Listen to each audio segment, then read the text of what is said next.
Yeah, welcome back to the Whip 12 podcast. I am Jordan, or Obiescus, today coming live to you with video for those on YouTube and no video for those listening to podcasts because that's how podcasts work. And I'm joined by Diomedes, or Thomas. That's me. Hello. So, for those of you that have been listening to the podcast for a while, you might realize, well, if you found the YouTube, that wow, they're doing video because that seems to be the thing, and we decided to expand to video. So, hope you enjoy it.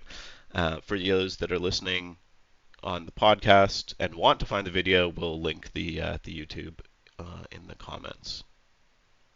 So, yeah. Yeah, it's a whole new world, a whole new faction that we're talking about, and a whole new world for us to talk about it in. It's a problem for those of us hosts that have faces for radio, but uh, it is what it is. And going along with the theme of new and exciting things, we'll be talking about Next Wave, the brand new faction for Infinity and Combined Army. Yeah, exciting stuff. Yeah. So the plan is to not do our normal good, bad, and ugly. We're going to do a faction breakdown. It'll be a bit different than our norm, just because we have so many new things.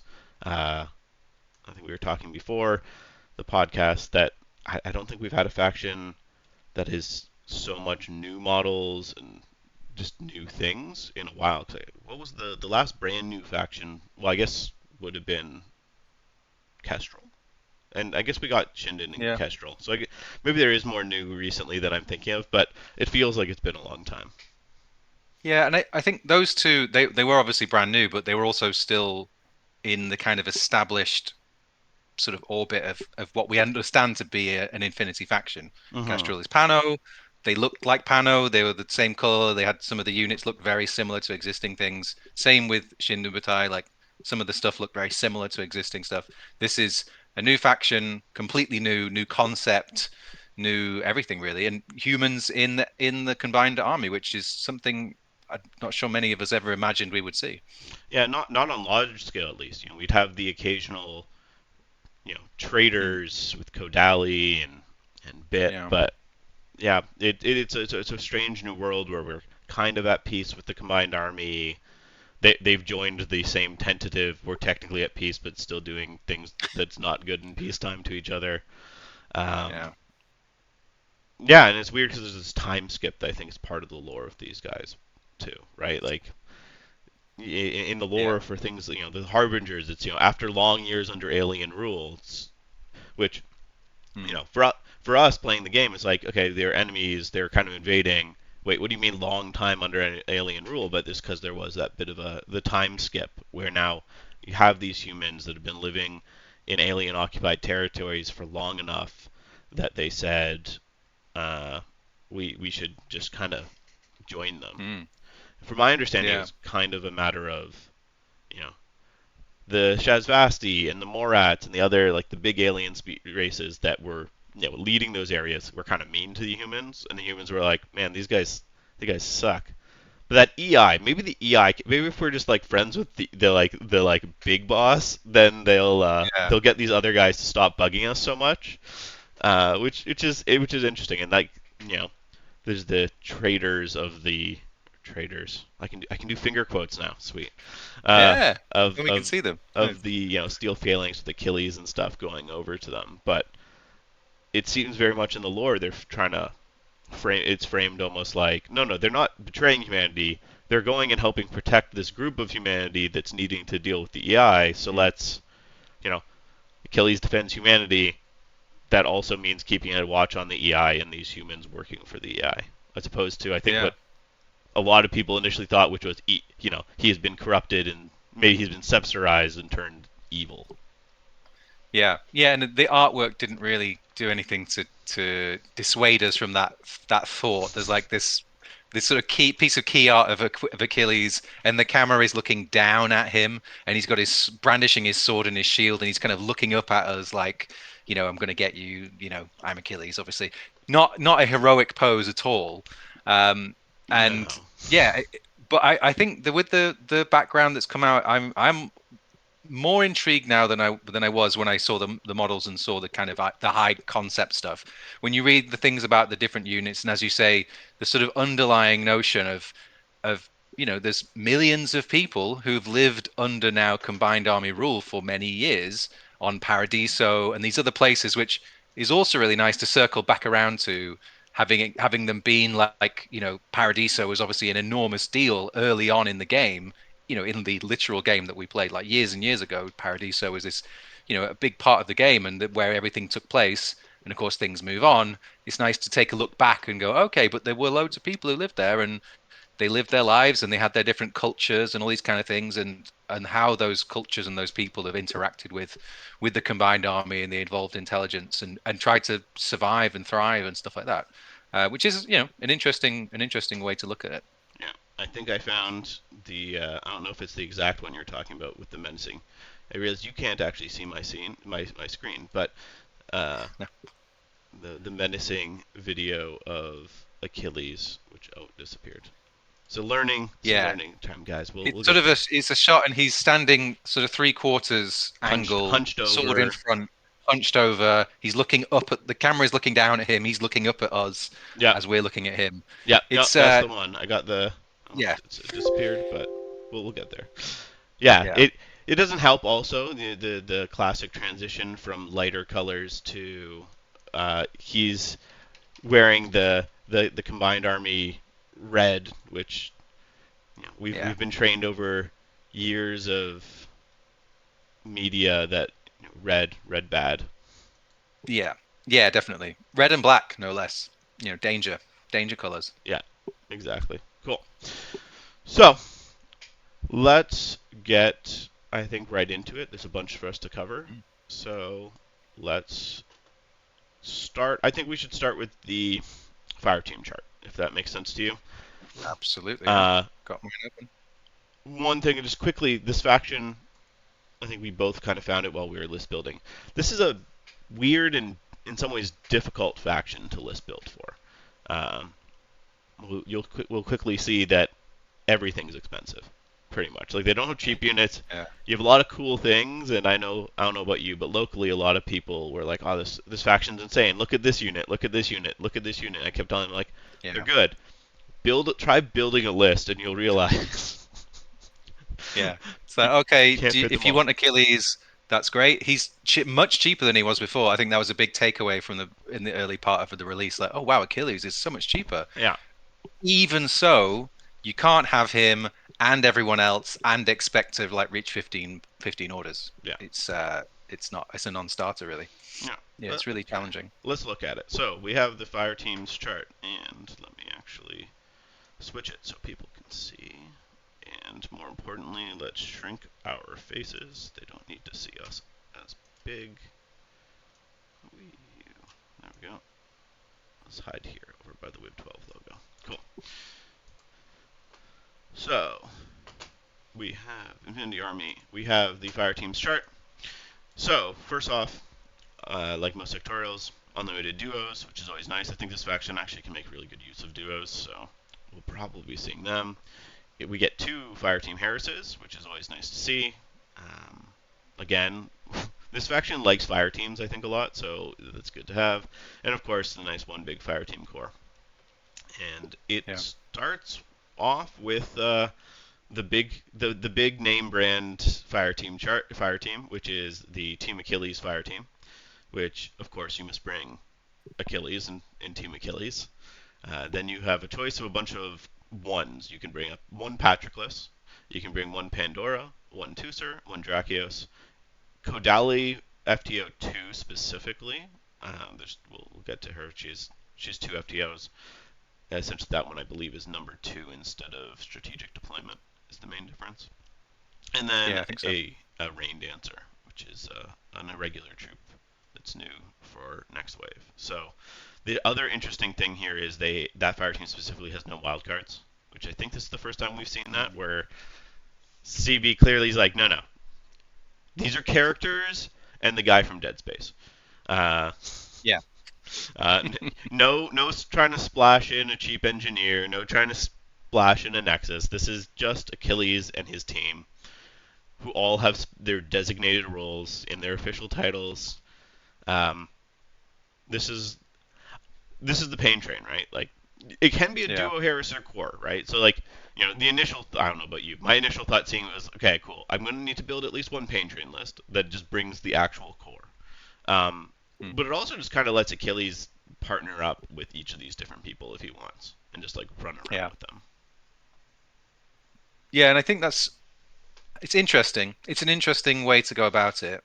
Um, I would, of course, rather I didn't have to take Achilles. It would be cool if you could take, Pandora and Chusa or something.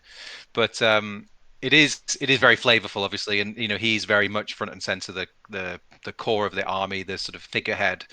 So it makes sense, certainly from the sort of background perspective. Uh, but yeah, my first thought on that was I'm not sure who who I want to take Achilles with. How many? How much of an investment do I want to make in this? And if I am investing in Achilles and I want to take someone along with him, who's the best person to take with him? Because he does everything himself. He shoots fine, he fights well, he does everything you would want to do apart from push a button. So then are you taking Pandora as the most like best specialist, or Kodali, or there's some interesting questions there around that fire team. Yeah, it's definitely an interesting one. Yeah, we'll see. I think more as we go through the profiles, but yeah, it would be nice to be able to mix and match them. As we'll see, I guess, as we move on to the other fire teams, we each character pretty much from the Achilles fire team then gets their own separate fire team, except Hmm. for Tusser. Tusser's, I guess, not. He's not a leader. He has to join on. He's the guy who stands at the back and shoots Yeah, from a, or he's not, yeah. by himself, neurokinetically blasting plasma. So the next fire team is the Shadow fire team, which is actually, of these fire teams, the character-led fire teams, the only one that you actually don't need to bring the specific character. So we have Patroclus, who is, I think his official title is like the Shadow, yeah, Team Achilles Shadow. So you can either have one Patroclus, a Harbinger, which is the line troop, or Achilles can lead a Shadow fire team, and then you can bring up to 5 Harbingers, 2 Rain Dancers, and or 2 Steeljaws. Everyone in there has the Shadow keyword, which makes it pretty easy to get those fire team bonuses. And like the Team Yeah. Achilles, again, duo Harris or core. So a lot of flexibility of how you're the size of the fire team. And I guess we didn't Yeah. say for Team Achilles, all the members of Team Achilles have the Achilles tag. So you're Yeah. probably getting at least that special die if you're doing that one. Yeah.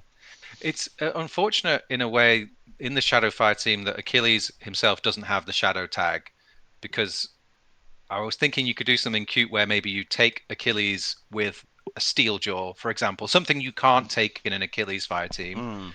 and then you're kind of like, is it Achilles or is it Patroclus pretending to be Achilles? Who knows? But you would know because he doesn't count as, so you can't get the bonuses, unfortunately. Yeah, you could just do like you could send like Achilles, a Harbinger, and then a Mm. Steeljaw, right? And then maybe it's Yeah. Patroclus, maybe it's Achilles. Yeah, yeah. I do like this fire team a little better just because it is much more flexible. Obviously, you can't take the other heroes, um, but as I'm sure we'll get into the profiles. Like, I love the Steel Jaws, the Rain Dancers are very cool. I even like the Harbingers as like a sort of basic line trooper. I feel like there's a lot more in this one where you can do a lot of more different things that aren't just so expensive. Yeah, this is a lot less of the hero hammer of the first fire team is here's the heroes. This is more like, okay, we're getting into building more actual normal fire teams. And Yeah. speaking of more flexibility, I guess less flexibility, but we move on to the research fire team, which is Pandora's fire team. This one you do need to bring Pandora, the Team Achilles field researcher. Yeah, you can bring. So you need to bring Pandora. Then you can again Achilles. Achilles, he likes leading. He lets other people lead, and he'll come and support his friends on their teams.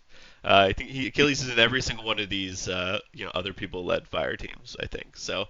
He kind of just comes in. So I you f- can bring Achilles. You can bring a Stinger, who is the only other one with the research tag. So unless you're doubling up somewhere else, this is where you're going to get your fire team bonus to get that special die. You can bring in a Wraith, and you can bring a Steel Jaw, two Steel Jaws, or two Black Heart.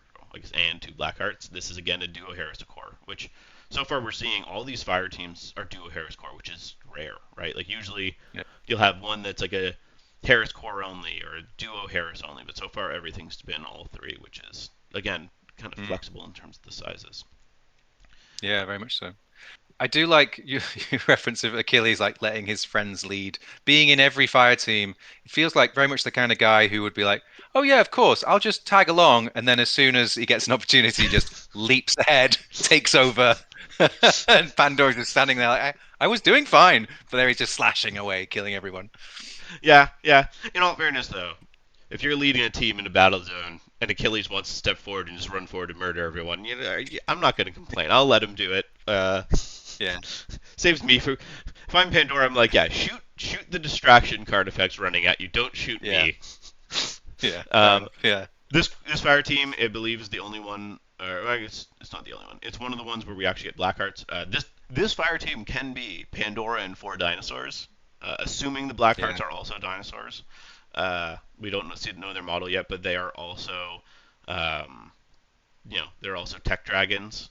Tech dragons. So yeah. I'm assuming they're dinosaurs. I think the more dinosaurs we get They from share the CB, the same better. size and everything. Yeah, yeah. The Yeah. more dinosaurs we get, the better. So this could be a very dino-heavy fire team, which is cool. Stingers are good. I find we'll get into list building.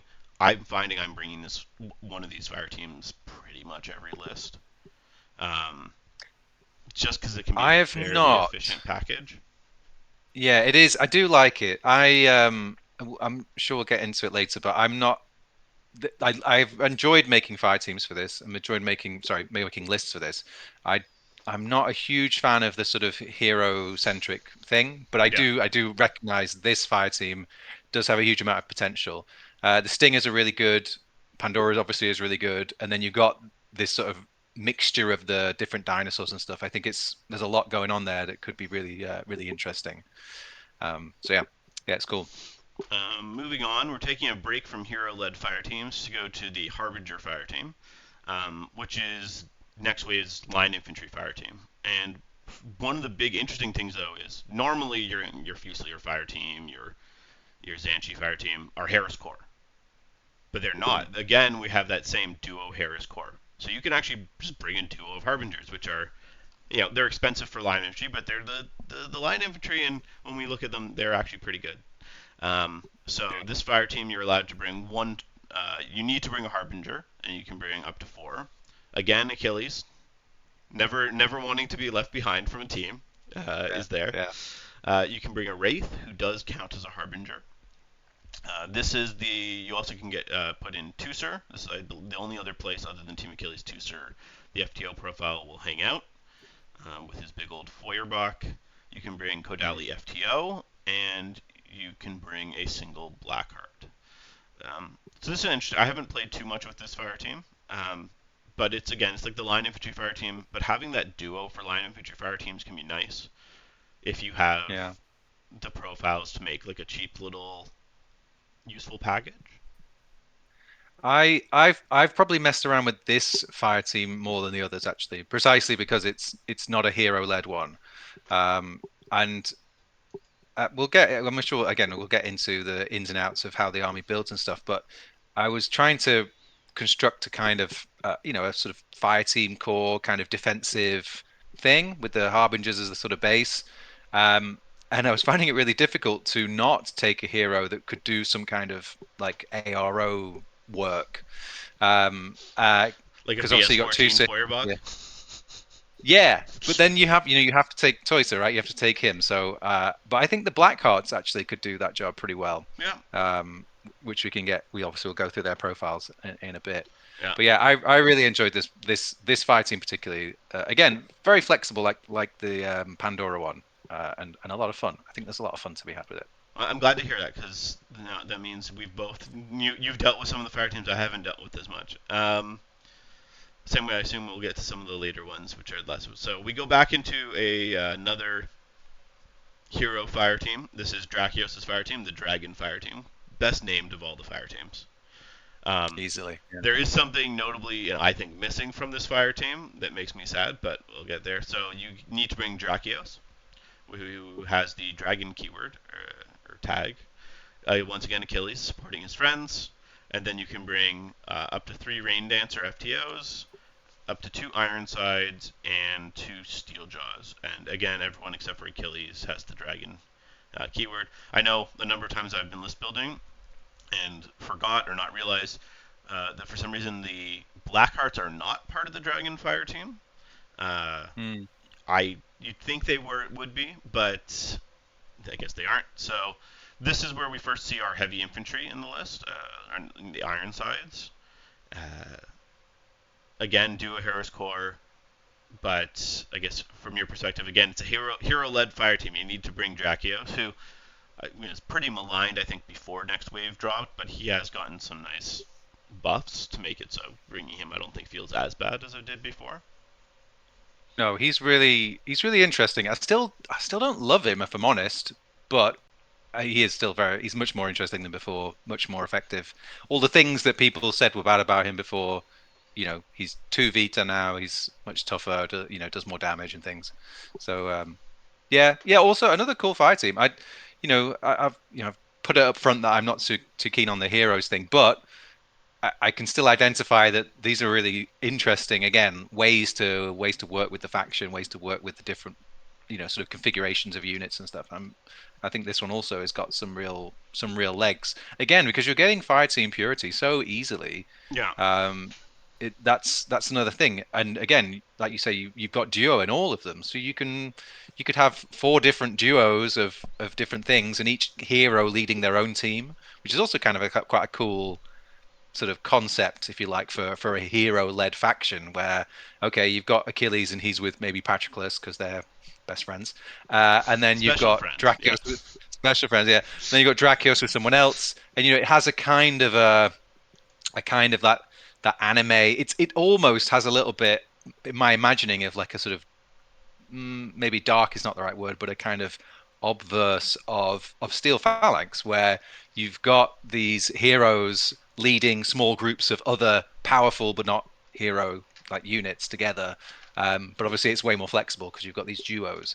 So it feels quite cinematic just from the building of the list as well, which is quite cool. Yeah, I know there was a point I was trying to see if I could build a list where it was each of the heroes and just one other dude that they were dragging along with, Mm. with them, which was interesting. Okay, so now we have 2 more fire teams. We'll quickly get through, and then we can actually look at profiles. Now we're moving on to the non-hero, uh, the fully non-heroed, well, almost. Code Alley's still there. Fire team. So we have the heaviest fire team. Notably, this one is only duo. So this is the first one that's not duo Harris Core. You can bring. You need to bring either at least 1 Juggernaut, which is the tag, or an Ironside, the heavy infantry. You can bring up to 2 of either.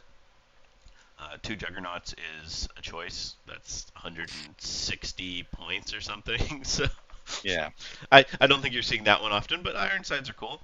And then you can yeah. bring 1 Steeljaw, 1 Blackheart, and 1 Kodali FTO. This is interesting. This is like a very compact fire team. It gets we'll see. Like some of the fire team building in this faction gets complicated because there's a lot of irregulars. There's a lot of fire team Mm. masters, but there's a lot of irregulars. So building fire teams without the fire team master feels tricky. But this is Yeah. a cool way to get Ironsides. You're not getting purity much though in this, unless you're just bringing 2 Ironsides. This fire team's not going to be getting you a special die.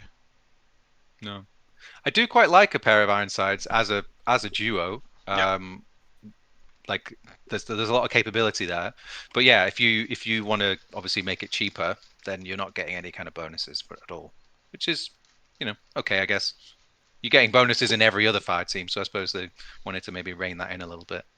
Yeah, I think so, and I think it's to push being like, no, no, if you don't have a hero with you, you're not as effective at fighting. Mm. Yeah.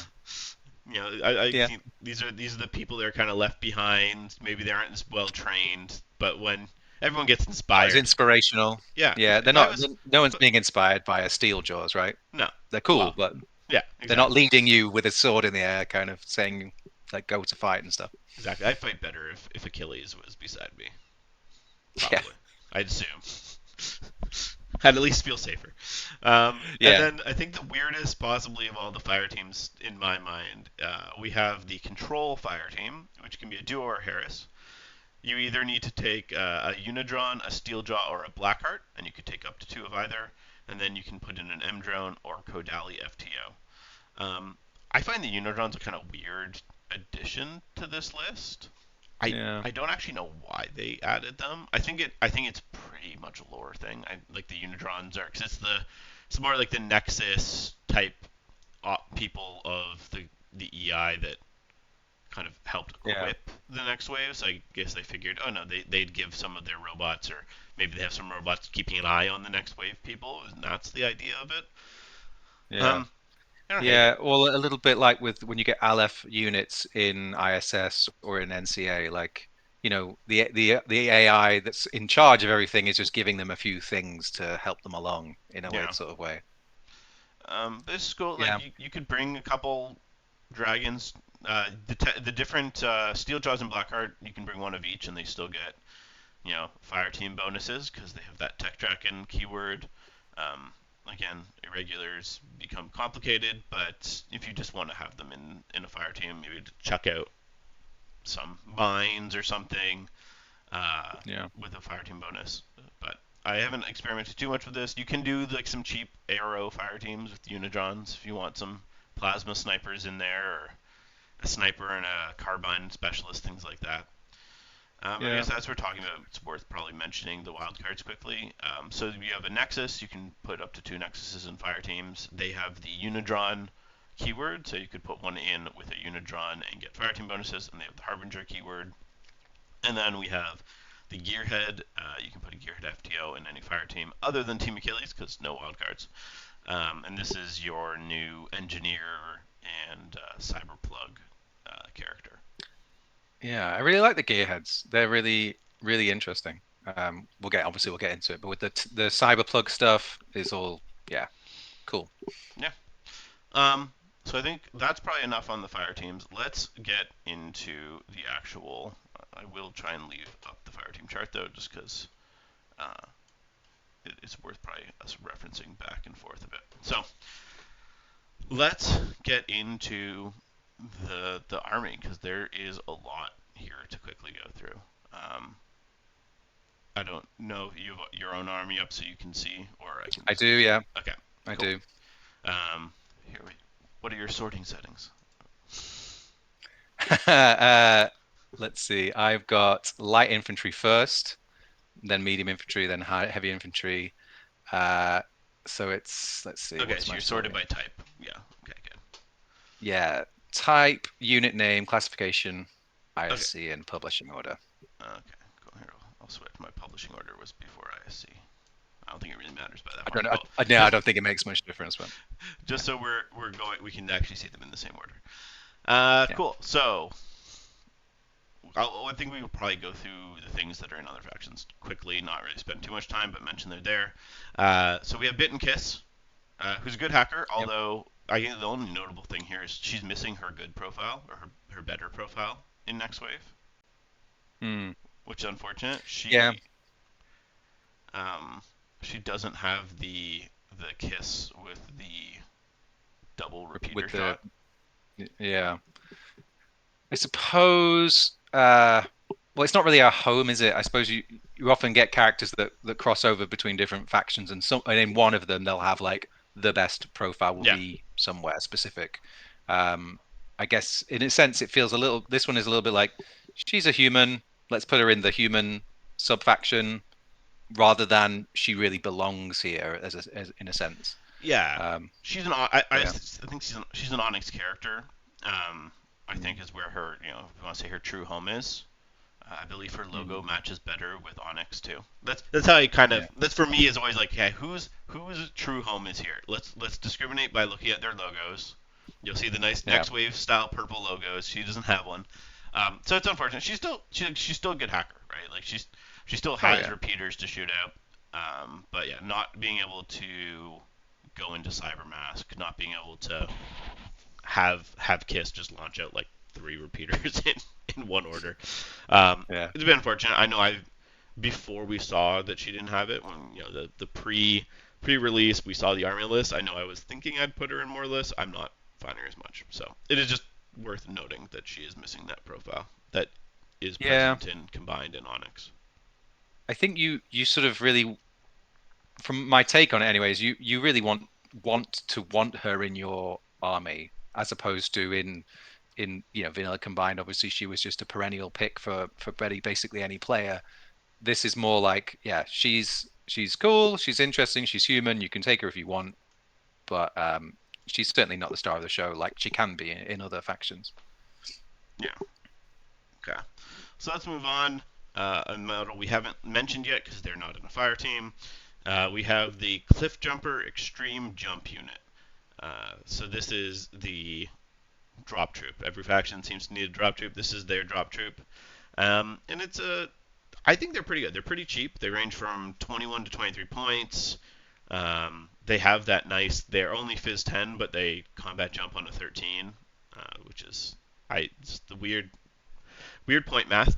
It does make it so they Yeah, dodge. Actually, I was gonna say they dodge worse, but they also have dodge +3. So it's really just makes them more weak to glue. yeah, That's the only downside of the lower fizz. But otherwise, they're kind of like a decent fighty drop troop. They have plus burst on BS attacks, and they have mimetism, the BS 12, which to me just makes it so like cool. They're like a cheap jump in, do some damage yeah. from the guys not looking the right way type of unit. They're like a sort of close-up Tiger Soldier, aren't they? Yeah, Particularly that light shotgun, heavy flamethrower one. I mean, the Tiger Shoulders all have mimetism. They all have flamethrowers. They just usually have a combi or whatever. And this guy's like, no, I'm going to get closer.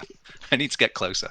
yeah. They're kind of three different loadouts. They have a light shotgun, heavy flamethrower with a paramine, which is not a specialist. And then if you do feel like you want them to be a specialist, you can go for a forward observer with a boarding shotgun, a flash pulse, and a paramine. So you're losing that template off of your shotgun gets better, but you lose the heavy flamethrower template. Or you can go for a killer hacker with the SMG, Zapper, and D charges, which um, if you're looking for a unit that can do a decent number of drop in and do a decent number of classifieds, that guy's pretty good because can do the hacking classifieds, he has the D charges, he's special trained, he's not elite or anything, but you can get a decent amount of classifieds done with him. Yeah. Yeah, and of course, just pushing a button. Like there's plenty of missions where there's a button close to the edge of the table. Bring him in, and in a couple of orders you can have done the objective, which is always nice. Yeah, and Yeah.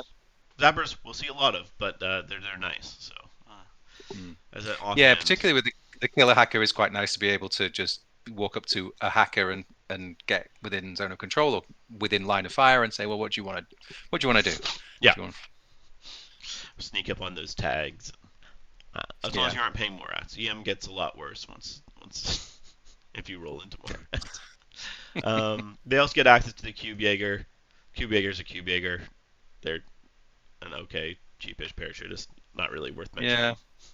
Yeah, Moving yeah. on. You Unless you can't have even buy something. the model anymore. I always like the concept, but yeah, they need something to make them a bit more interesting, I think. Yeah. Now moving But on yeah, to anyway. actually a very interesting model. Mm, We have the Gearhead. So base profile pretty bog standard, except they do get dodge +3, which is kind of the character of this faction. Like this faction has yeah, a ton of dodge +3. Um, yeah, Usually on lower fizz models, but also on some decent fizz models. So the same way I think of Starmada as climbing plus the faction, next wave is dodge +3 the faction. yeah, And he has the techno organic, which means I'm excited to see what his model looks like.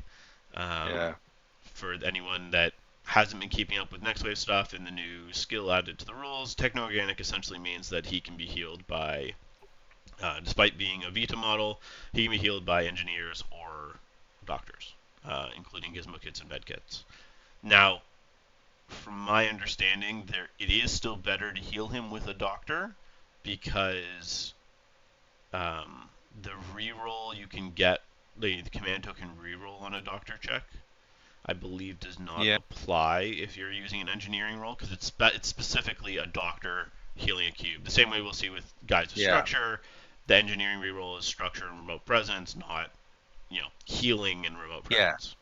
Yeah, you have to have remote presence for the engineer to get the reroll. So yeah, you Yeah, obviously wouldn't get that here. yeah, and It is and quite cool though, in that you can, if you have a fire team with two of them, you need one to heal or have something with a heavy infantry to unlock that.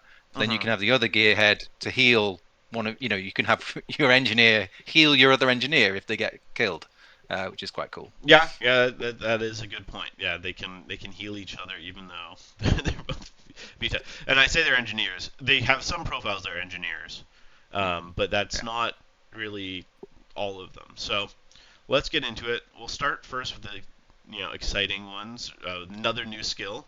There's two profiles that have cyberplug. One of them is an engineer, one's not. Um, Becoming an engineer costs you 4 points.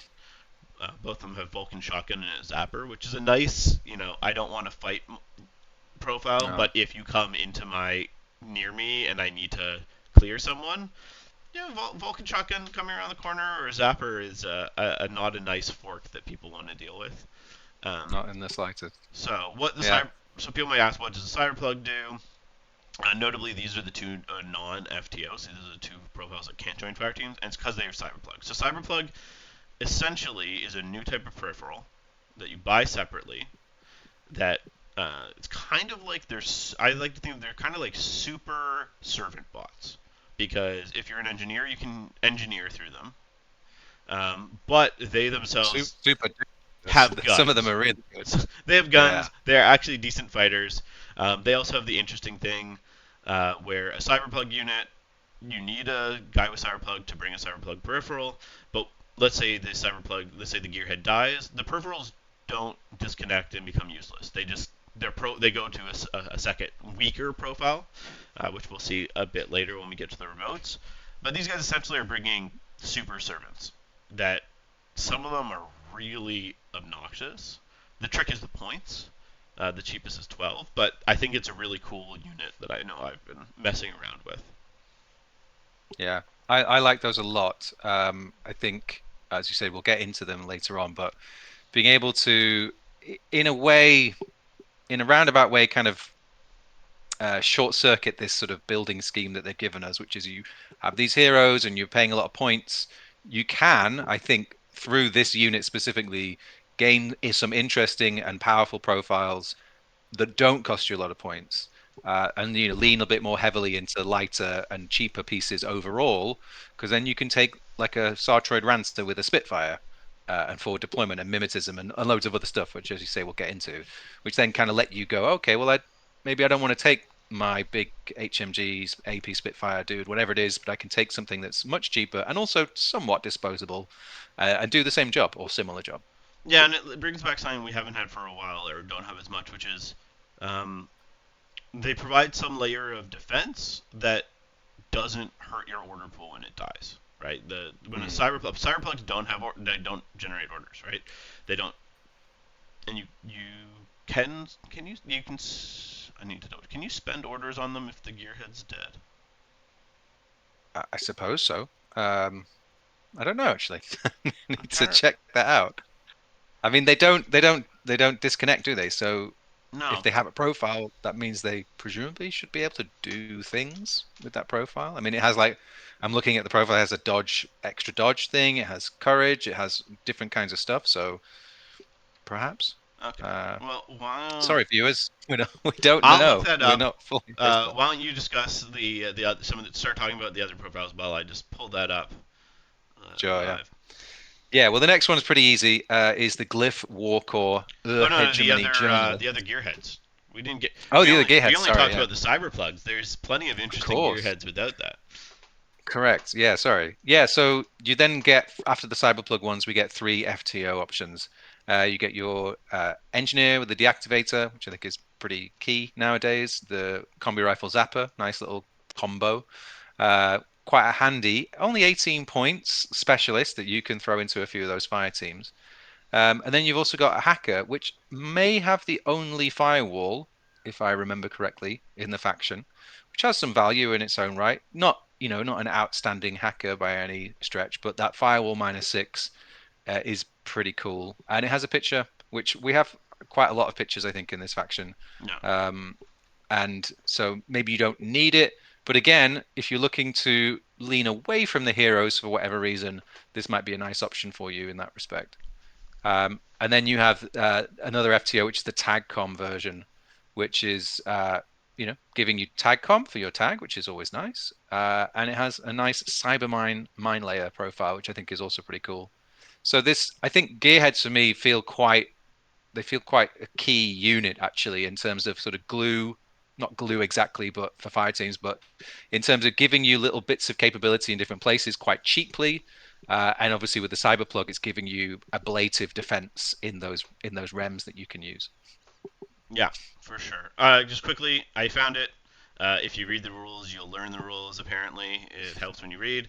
It does specify while using autonomous profile, a peripheral cyberplug can be activated with orders from the order pool. So if you're using their weaker profile, for example, if the cyberplug's dead, you can still activate them with the order pool, which is good.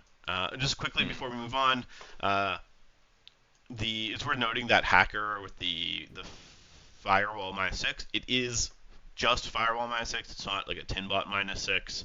So Oh, that's a good point. if he's in a Yeah, fire team with, let's say you throw him in with an iron side or something, the iron side's not now getting the firewall bonus himself, which yeah, it's okay. Oh, no, unfortunate, it's not as but good. it's Not as worth good as noting. initially thought, but Yeah.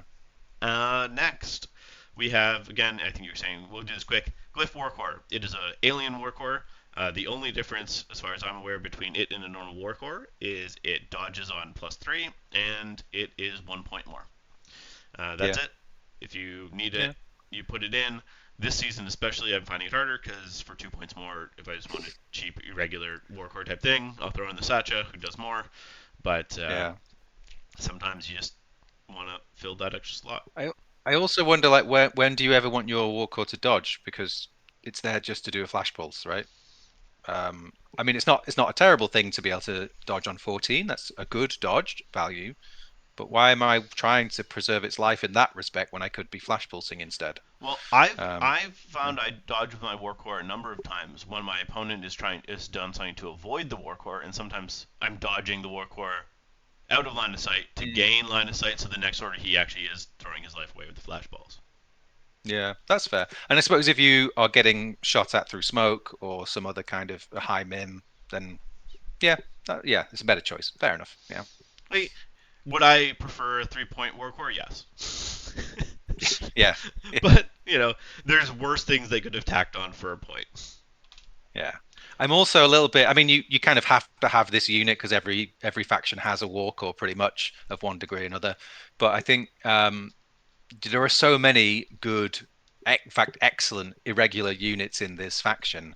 I don't know. Whenever I'm, this is very much the case of like I happen to have 4 points left. I'll just take that instead. Oh, But yeah, I for think if sure. I'm already on three irregulars, I wouldn't then go, oh, I've got 4 points left. I'll take a fourth irregular. I would then try and reorganize my list a little bit to take more regular orders and not actually bother with it at all. Yeah, it is worth noting Journalist now does something. Uh, Yeah, that's it true. it makes your guys get a +3 for their guts checks, and enemies That's get -3 for that. -3 if they're hanging out near it. So it's something. I like, yeah, I kind of like the notion of running my warcore up like in cover into the opposing like area near someone and then shooting them and Yeah, making them stay standing up. But yeah, yeah. anyway, I'm not. I haven't really thought about guts checks in a while, so it doesn't no, no, exactly. matter too much. Okay, much more interesting. We have the Harbingers. This is the line infantry for this faction. Their stat line is fairly, you know, generic. It's It's very nothing basic. Yeah, crazy. It's BS11. With their, point out the main ones. BS11. Fizz 10, but with dodge plus 3. With 13, so they aren't hack, but they're not Pano. Arm 1, Yeah. BTS 3. Pretty standard. They do, as I said, they have dodge plus 3, and very interesting, they have combat instincts, which Hmm. means immediately that their hacker is way more interesting because now you can ignore stealth with the hacker. Um, Yeah. their profiles, you have a bunch. You have the normal layout of profiles. You have the combis. You have the heavy machine gun. You have a missile launcher. It's worth noting everyone but the HMG and the missile launcher have a zapper as a sidearm. They all have breaker pistols, with the missile launcher getting plus Mm. burst on the breaker pistol. But then we can get into the more interesting profiles. Oh, and there's the comlink Yeah. if you decide to play reinforcements.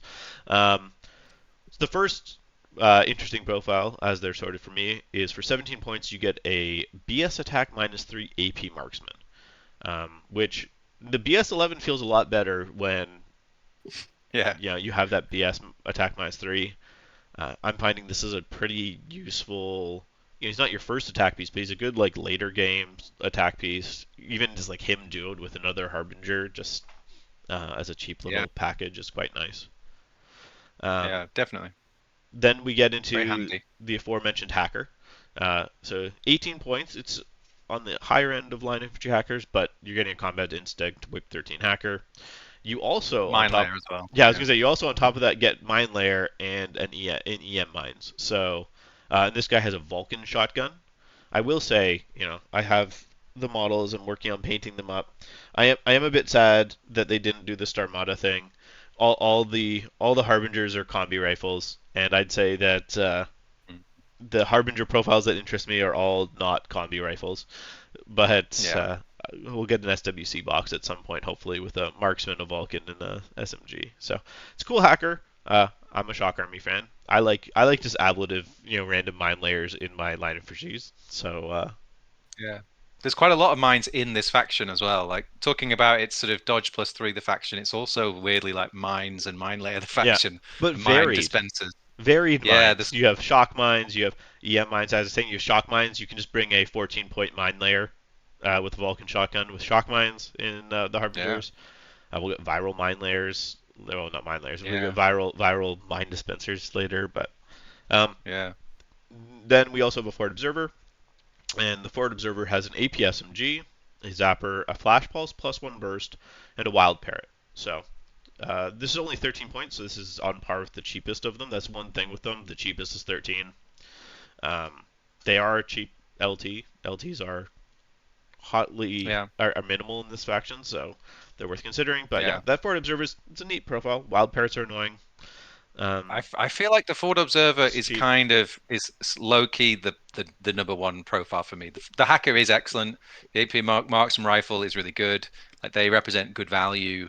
But that Ford Observer, if you're using it as like the one harbinger to make your fire team of harbingers, or the one cheap thing to take along with a hero, it's just got so much utility in all the things that it has. I Yeah, mean, obviously it's pushing buttons and doing all that stuff, but you can create horrible forks for your opponent if you've got a hero piece that you want to preserve or make more threatening. Throw out that wild parrot. You send the harbinger in first with the AP SMG and see if it can strip a wound or two. yeah. Like those kind of things for just 13 points. I think is like this is where you're getting. This is your cheap end, and it's more expensive than everyone else's cheap end, but you're getting more for that money. You're getting what you pay for in that respect. Yeah, and as we are saying, with the Harbingers being able to duo, even just like a duo of like a marksman and an SMG, which is 30 points, like that's a pretty effective little duo. Wild Parrots are nice. You only get one, but this faction is Icadrons, so you probably even with their points increase, you're probably bringing them. So you're probably having baggage lying around. So Yeah, it's cool. yeah, Uh, yeah, absolutely. they're fun. I don't think I've built a list outside of like a pain train list that didn't have Harbingers, so you'll definitely be seeing them. Oh yeah, We have Doctor Worm, the MedTech Obsidian, because he has a real name. He gained a Cyberplug profile, which is the main thing here. So if you don't yeah, want to bring a Gearhead, you can bring him. As we were saying, like with the Technical Organic, it's less necessary for a lot of guys in this faction, but it's still better to try and heal a guy with the right thing because I always fail the first one, and that command token reroll is important. So I'm not going to talk Yeah. about Worm unless there's something you really want to point out with him. Otherwise, we I can would move. just on the Cyberplug thing, half an SWC is not nothing in this faction, I would say. It's I'm not quite sure why it's there. Um, but yeah, beyond that, it's yeah, it is what it is. It's a Yeah, very well known unit. yeah, that's fair. I don't think I've actually gotten to SWC cap yet, but I guess I've been also probably using more heroes than he. Yeah, But Pandora, the character that comes in the starter box with a very nice new combined army model, I do enjoy. She's very similar to very her old model. Uh, like she evokes the very same similar feeling and pose, but just like more alienized. just So more sinister. Pandora continues to be a great model. Whip 14 hacker, BS12, which does matter because she has pictures on all of her profiles. She's a hacking device with 0 pain, so actually taking her out with hacking becomes increasingly difficult. And then she has dodge -6, so shooting her becomes significantly more annoying. And she has NWI. She doesn't have shock immune. She's one of those nice NWI no shock immune people, but you know. And then she importantly has Fireteam Master Stinger, which I think it's worth Yeah. talking about Fireteam Master because I think there's a lot of confusion that popped up because this faction has the most. So Fireteam Master can have Fireteam Master or Fireteam Master with a name in brackets. Fireteam Master just makes everyone in your fire team irregular. It's not just the people listed in the brackets. Red If flag. everyone in your fire team natively is regular, it gives you an extra 2 inches on your coherency, so you can be more spread out. What the name in brackets means is if they're in a fire team and Pandora goes down, the any stinger also in the fire team will fall out of the fire team. So Okay. let's say you had a fire team, going back to research, let's say you have a fire team of Pandora, let's say Pandora, Achilles, a Stinger, and a Steeljaw are in a fire team together, and Pandora is not the fire team leader, and Pandora dies, the Stinger will also drop out of that fire team. So Okay. that's what that actually means. But what this does mean is, let's say you're bringing a research fire team with Pandora, and you bring in a couple Steeljaws or a couple Blackhearts, those otherwise irregular models are now regular, which is, I think, a big part of this list. As you said, there's a lot of irregular, but we have a lot of Mm. fire team masters to try and manage that in the fire teams. Yeah. So Yeah. it's definitely a useful skill as we see pop up. Profile wise, Yeah. we have 4 options. You can go for in my mind there's 3 you take. So there's a Pitcher Pulse or Flash Pulse plus burst with Viral Pistol plus burst for 24 and half to SWC. There's the same thing, but you gain a plus burst med kit for 26. Then there's a SMG Pitcher Flash Pulse plus burst normal pistol for 26. That's the profile I don't think you take. To me, there's like an SMG. Essentially, you're trading off viral pistols for an SMG, which to me is just a bad trade, right? Yeah. It's Like, not even trading a normal viral pistol. You're trading a viral pistol which has the same amount of shots as an yeah, SMG. you're So you're you're you're not. essentially trading it to gain the ability to suppress, which isn't, I don't think, a thing that I really care for with her. I think if you're putting her in suppressive fire, you're either winning massively or you are losing massively. Yeah, And either way, it's like, yeah, you don't need to do that. yeah. And then the final one, which I've actually been bringing a lot, is a new profile for her, which is 29 points. You get a pitcher, a pulsar, flash pulse plus burst with the viral pistols, but she is additional. In addition to being a hacker, she's also chain of command. So this is your cheaper chain of command in this faction. It's my preferred because she's also usually kind of hanging out at the back. Mm. She's just very good. The BS12 pitchers, just in general, are very handy to have.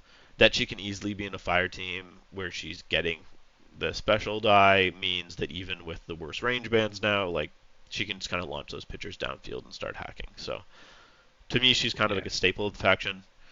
Um, Pseudo 2 wound hackers are always nice. Yeah. Yeah, and her fire team is really good, as we discussed earlier on. I think hers is one of the more interesting fire teams.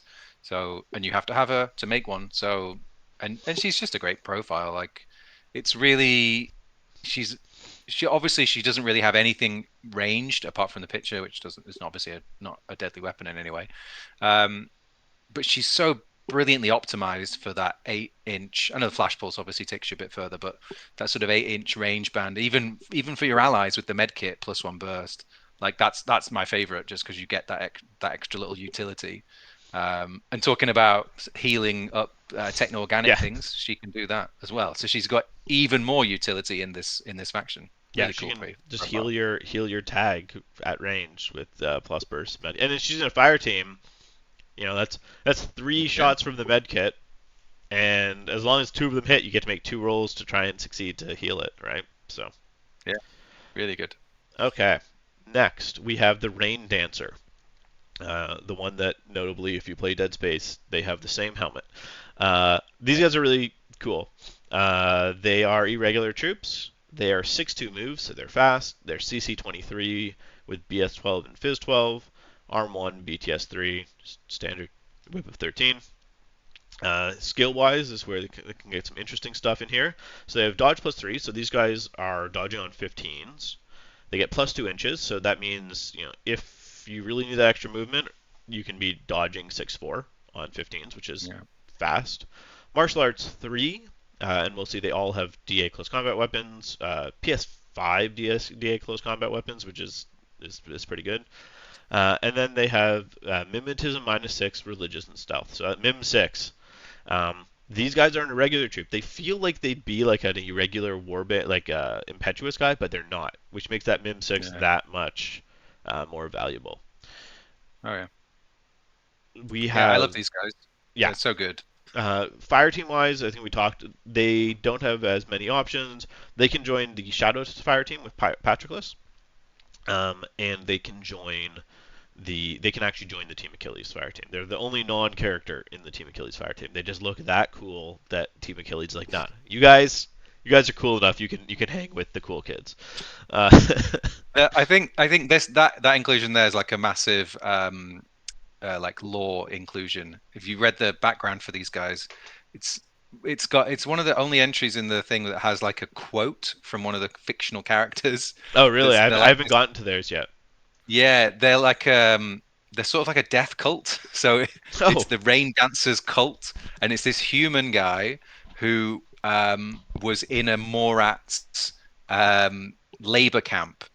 And while he's in this labor camp, he has this insight that the Morats and the humans are very similar. But the main okay, difference is that the Morats have embraced like war as a structural like concept in their whole society. So obviously Morats are entirely oriented towards war, and humans are not, and that's why the Morats are better, and that humans should embrace that quality in their own culture, and that's where these rain dancer sort of cultists. So it's kind of the names are interesting because they're like the Light Assault Company doesn't really bespeak to this sort of lore idea that they actually seem to be completely bonkers, I think the like light's more death cultists. referencing how heavily armored they are. They're True, right, like true. they're light assault because they're, you know, lightly armored, fast moving guys, but they're still. Hmm. I think you need. It sounds like we should focus more on the assault company than the light part of the assault company. Yeah, yeah. Or maybe the maybe it's the word company that has thrown me because it's sort of like it should be the light assault cult or something. Like they seem a lot more. They're I less mean, they have really good organized. troop and they have yeah they don't seem like soldiers in the fluff. It's more like they are these kind of death dealers. They're like uh, what are those death cultist assassins in 40K, like that Okay, kind of vibe. that Anyway, makes that was my sense. take. That's cool. But they're so good at shooting. Like they're one of those two FTO profiles that have plus burst on a contender. Oh yeah, Like we'll definitely yeah, be getting into. They're definitely not, yeah, but the lore explains why they're irregular though, right? Like as you said, they aren't like an organized military unit that's trained. These are just people that, you know, have yeah, embraced the Morat. Let's fight everything. Fighting yeah. is the way to go. So yeah, so we'll do the. We have four FTO profiles. As I said, they all have DA close combat and breakers. They range from 18 to 24 points. So we have an SMG chain rifle with grenades, which is we'll get it's a less interesting profile. We have a Red Fury with a chain rifle if you really want a high burst gun on these guys. And then there's the two profiles that I like the most. They're both so the next two are both BS attack plus burst, which is really good. We have a contender chain rifle and grenades, which means that's a burst 3 mim 6 contender. Put him in a fire team, which is a good chance the guy's in a fire team with special die. Now I'm taking 4 shots, good range up to Yeah. 24 with a T2 gun. That's nasty. Yeah. With Uh, mimetism -6. with Mim 6, and I still get cover because I feel like the natural inclination is that these guys would be impetuous. Um, Even like the burst 2 chain rifle is also these guys. That guy's only 20 points and a half to FUC. Like I'll trade with that Yeah. with 2 chain rifles around the corner, and even Definitely. like plus burst grenades.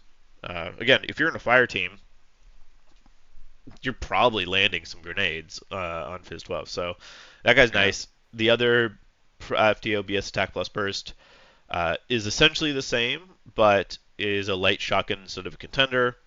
Uh, Costs 1 point less, 19 points, 0 SWC. This guy's, again, he's cool. Um, I like the contender more, but if you want a guy just for corner shooting, this guy's Yeah. can be nasty. I Yeah. find you If get you don't less out of the you MIM don't have 6, the though. SWC for the contender for whatever reason, Yeah, if or you've the point. overspent elsewhere. Yeah. The Yeah. point. Yeah.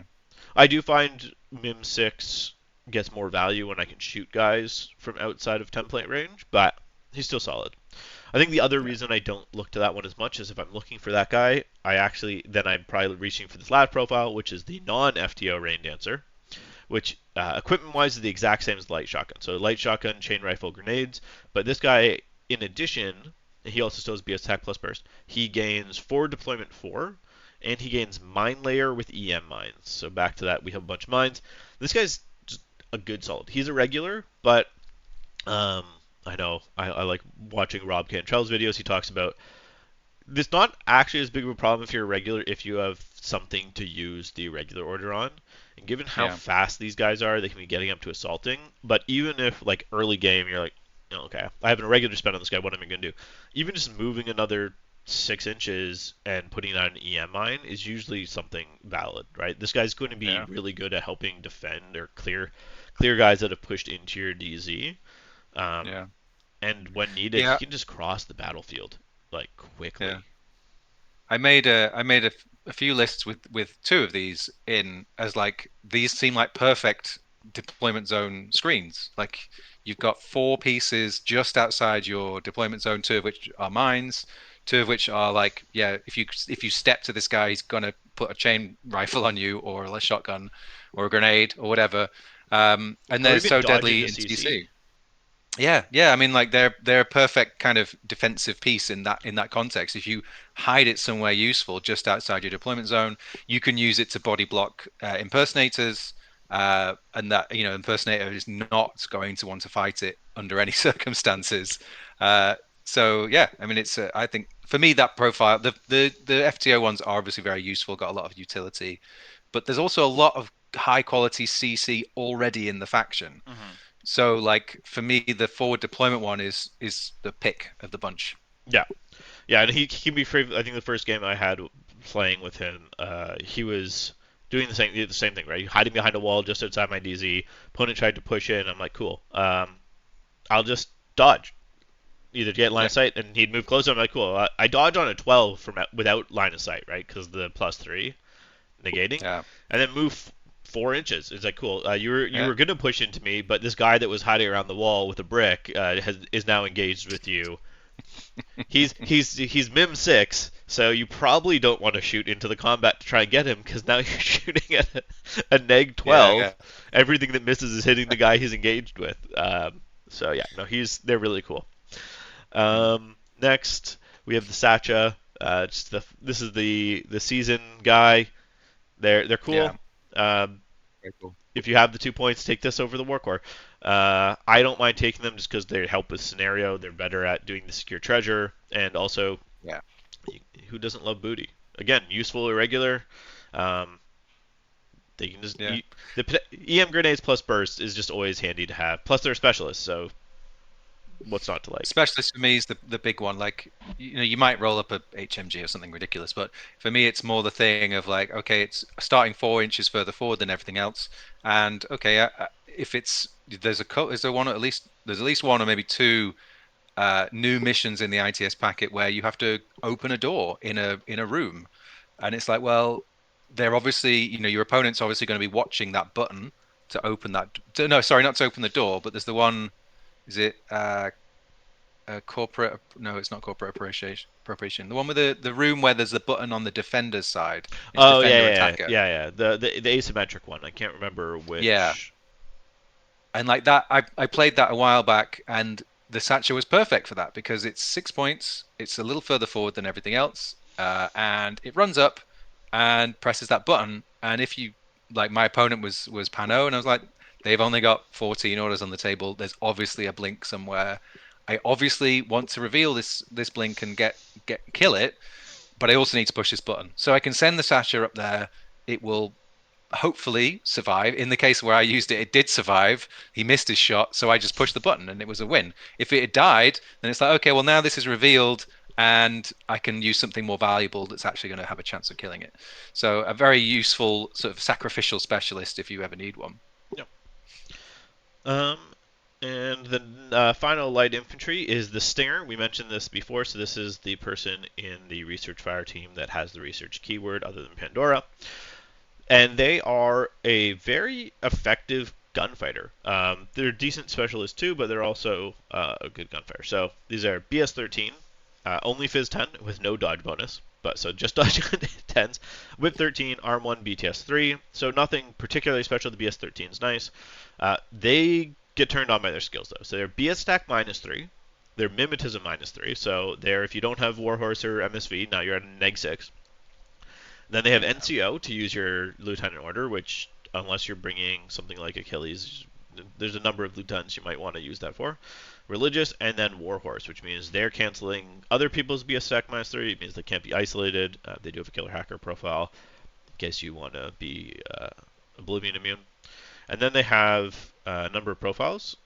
I'm just going to go. They have two specialist profiles, both 25 points. One's a killer hacker with a con B and D charges. One's a Fort Observer with a multi-rifle, flash pulse and D charges. So these guys aren't bad. I haven't been using them too much as specialists, but I can see the value, especially of that hacker, because it's nice being Oblivion immune. And Yeah. then they have three, I guess, more shooting focused profiles. There's a multi-marksman rifle with an assault. Oh, all of them have assault pistols, which is nice. High burst, close Yeah. is nice. Yeah. So there's a multi-marksman for 26 points. There's a multi-marksman with MSV2 for 29 points and half SWC, which is one of two MSV2s. It's just them and Tusser in your faction, which with MSV2 Warhorse, you're negating Mimetism and BS attack -3. So other than Albedo, there's no Viz mods against you. Yeah. And then you are You got imposing two. Kodali MSV2, but Oh yeah, she's yeah, not Kodali as well, yeah. And then not you're as good at imposing this BS one. stack -3 and Mimetism. So these guys are pretty solid gunfighters. That guy's nice. And then you can have an HMG for 1 SWC and 30, who's also again solid because he's putting out a Vismods. He's not clearing with MSV2, but he's good. So I've been finding these guys are they're solid gunfighters. They're relatively cheap. Um, like they're not Yeah. cheap, but they're all sub, 30 is the high end. So you can fit them in pretty well. And it's quite nice as well. The HMG is only one SWC, which I think is quite Yeah. is unusual for an HMG in literally any faction. So again, if you're trying to manipulate that side of the points equation, that's quite a good piece for doing that. And it's, as you say, very capable gunfighter as well. Yeah. And it has, the assault pistol helps cover that negative band on the HMG too. Same with the multi marksman profiles have a +3 from 0 to 24, which is nice. HMG has Yeah. that 0 band from 8 to 16, but yeah, no, they're both. I find myself leaning towards the HMG and the MSV2 marksman the most. Um, Yeah. it's also Same. multi marksman, which is just nice. So it means even like ARO, this guy's not terrible because you can switch to the DA rounds. Um, Yeah. so yeah, Yeah. Multi is just so flexible as an ammo sort of thing. Yeah. yeah, This is one again, another sort of standout in the faction. I think and they're linking purely with Pandora, right? So again, a duo of her and a gunfighter. It's just a nice, tidy package of specialist gunfighter that you can move up and do things with. Yeah, no, for sure. Okay, moving on to the medium infantry, we start with Drakios, Team Achilles Dragon, which I'm hoping he got switched from S2 to S5 between N4 when he went to the combined. I really hope he's riding a dragon. I hope he's riding a tech dragon. Uh, I sort of hope, because his BS attack continuous damage, I sort of hope he himself has no weapons, but the tech dragon is like festooned with guns. Or it's just his mouth open and it's got a gun inside shooting. maybe like a Marvel type thing, just like a little, an actual little dragon like on his shoulder as well. Uh, Yeah, that would be cool. or he's riding a like a steel jaw type like raptor, and it has Yeah. as you're saying, it has like a flamethrower for its mouth or something. Mm. Um, so he's interesting. So he's 6'2", again, leaning towards that he could be on a dragon. Or on it's just, the tech dragons are 6'4". Maybe they move a bit slower Yeah. because there's a dude riding it. Okay, we He's a we big guy. He's a big guy. So, and these comments are yeah. because he is S5. So he's CC 21. He's not particularly good at like, he's in that awkward zone. He's martial arts 1, so like you don't really want to CC with him, but you can against like a tag. It's not necessarily the worst. He does have EMCCW PS5, so against something like a tag, if you really Yeah. want to just brick them, it's worth it. Or a heavy infantry. But his guns are so, he's got so many heavy flamers and all that Yeah, kind of stuff. It feels a little bit redundant. you can fork It, them. you know, I it needs think to be higher or just get rid of it this kind of faction thing. in general, I think, forks things well, right? Like you run him into CC with someone, and they're like, "Hey, do I CC you? Do I do this, or do I dodge? Because you can run in and then just drop flamethrowers on me, um, or shoot you with the continuous damage gun." So it's complicated. So he's BS 13, Fizz 13, Whip 13. He is Arm 2 BTS 3 with True 2 Vita, which everyone was kind of hoping when he became an S5 and N4 was only one Vita. It was weird. Yeah. He has equipment wise, he has albedo. So this is like your kind of albedo. So this is you can have a team that has the MSV2 guy and the mimetism guy, and then him being the albedo guy. So if you can choose the engagements to fight him against the MSV2s, it can be helpful. He's bang Yeah. bomb, so he dodges non-templates on 17s, which is Yeah. fun. And then Yes. skill wise, we have BS attack continuous damage, so all of his guns are flaming. We have combat instinct.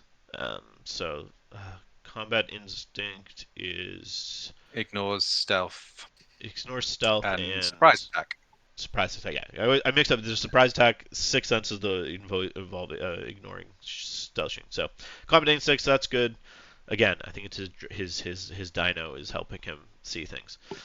He is Yeah. Fire Team Master. This is the first in the game that we're seeing without the little brackets. So again, he turns those steel jaws that he's hanging out with regular because they follow the leader. It's like a pack thing. Yeah. I think Yeah. Again, Jurassic he's got Park. to be on a dragon. He's got to be on a raptor. Yeah, he's got to be on the raptor. Yeah. Unity Shock, which is weird for a 2 Vita model, And right? it's probably an error. I think that's Like just a just an error. holdover from when he was 1 Vita. Yeah. He stole it from Yeah. Patroclus, who for some lost his Unity Shock, unfortunately. He has jumped 3 inches, which means if you do long skill jump with him, he can go an inch further than if he just double moved. But if you really got to jump over a gap, okay. Religious Troop, Yeah. he is a special operative, which is really nice. Just being a specialist really makes him more useful, and he is train jungle if you're playing with train rules. All of his profiles have, because he has a bunch, all of his profiles have heavy pistol and an EMCCW PS5. He has 3 FTO and 3 non-FTO. We'll start with the non-FTO. So if you're not joining a fire team with him, you can spend either 37 or 39 points, and you get. So essentially, he has 3 types of layouts, and then there's FTO and a non-FTO each. So he has a multi-rifle, heavy flamethrower plus burst, and a Panzerfaust version. There is a Mark 12 and a heavy flamethrower plus burst version, and there is a Red Fury and a heavy flamethrower plus burst version. And then you can either choose to be able to join fire teams or not. And if you aren't joining fire teams, you cost 6 points more, and you come with the Kaidoimos peripheral bot. So this is a 6'4" moving heavy flamethrower bot. But in addition to the normal just having a heavy flamethrower, these bots have albedo -6. They have bang bomb, so they actually dodge on 14s, which is unheard of for robots. Yeah. They have courage, as most robots do. They have explode, so you can run these guys in with their heavy flamethrowers and then just blow up when your opponent kills them. And explode is unfortunately they do. No, I was about to say, but they don't actually have remote presence, so they do only have the one level of unconscious. So it's not like you get a higher chance of exploding. They have stealth again, unheard of. These are like the stealthiest Yeah. robots. Um, and then they interestingly, on top of their heavy flamethrower, have a mine dispenser with shock mines, which is nice. Move up firing out mines. And they Yeah. have a heavy pistol to go with their para CCW. So if you want Drakios running around on his own with a little flamer bot, very uh, reminiscent of like a Raptor in Starmada, because he's not heavy Yeah. infantry, but he is armed 2 with 2 wounds. So like Yeah. he's almost there. He himself is not hackable. His robot is, but you have this little albedo team running around just making MSV sad and launching mines before coming around the corner with a upbursted heavy flamethrower or a multi rifle or a Mark 12 Yeah. that shoots flaming ammo. So he's definitely a lot Yeah. more interesting. Yeah, definitely. I the Kidoimos is like it's just the road. I was sort of surprised in a sense that it was still the same name from the name he had in Steel Phalanx for his robot. And it's sort of like he's taken his robot with him to the combined army, and they've just gone, let's tinker with this and make it much better. Um, it's a cool sort of combo thing. I've not sold on him being S5. Uh, I need to see the model to decide if I would want to run him in a way. I I don't think even think we've fire seen team, concept art, right? I don't think we've. no, nothing at all. Um, I kind of like the idea of the FTO Mark 12 because then you've sort of got continuous damage heavy machine gun, Yep. um, which is cool. You know, that's a powerful weapon for sure. Um, but yeah, yeah, I think I'd need to hear from better players than myself who can make sense of this guy because Yeah, I'm I've not so I've sure. mixed him in some places. Doing the paint drain, obviously, I've leaned towards the multi rifle or Mark 12, depending on what range gun I want him. Like what the other rest of the team has. Um, One difficulty I know I've been finding with his fire team is he's the specialist of his fire team, Hmm. which can be tricky. But he's also Yeah, often the gunfighter, unless you're partnering him with something like an Ironside. Um, but I know I haven't tinkered too much with his fire team as much. The S5 is a bit weird. You can end up easily having a lot of big based models in this faction once you start yeah, bringing in all the very much dragons. so. Which why would you not? Yeah, yeah. They're just like look at this guy. He's so cute. He's got a little knife on his face. Got a knife on his face and a knife on his tail. What more can you want? So, yeah, he's definitely interesting. He went from being like not considered to always being one of the 3 fire team masters is also big. Just Yeah. getting those orders regular. That's one of my. I haven't looked too much at the peripheral version just because if I'm spending the 33 to 30 high low to high 30 points on a guy, I kind of want his fire team master to do something. Yeah.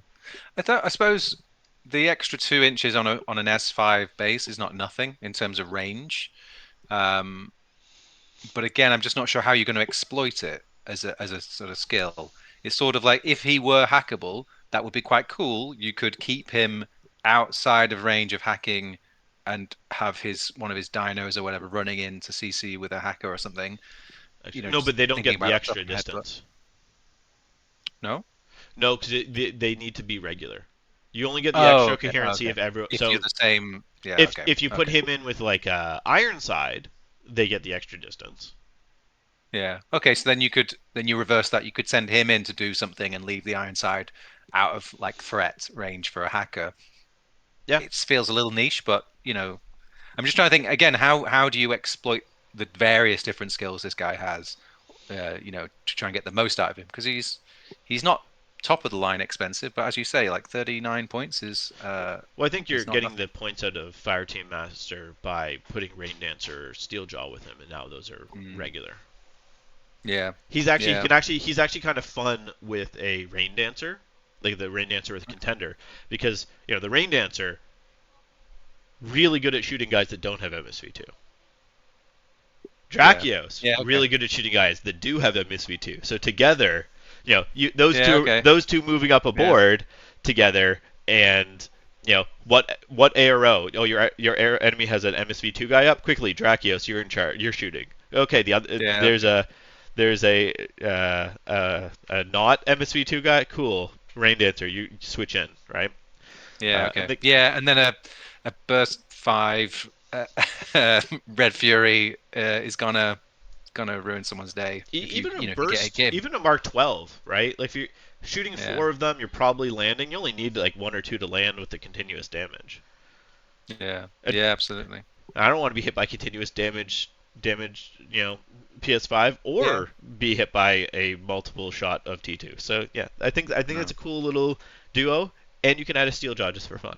Always add a steel yeah, jaw for fun. So yeah, um, okay, okay, yeah, you sold me. You sold me on that. That's good. we again, the fact that they can all those things are flexible in terms of duo and Harris is such a big, I think, deal. It makes Yeah, building this army is hard to build because there's so many options and things are expensive. But I don't think I've seen any lists that every time I've seen someone post the next wave list, they've all been like quite different, mm, which is cool. It's not a faction I think that'll be quote unquote solved quickly. yeah. Yeah, I mean that is as much as we've talked about how tricky it can be to build. To your point, that what it does is it means that no one's going immediately to the best fit.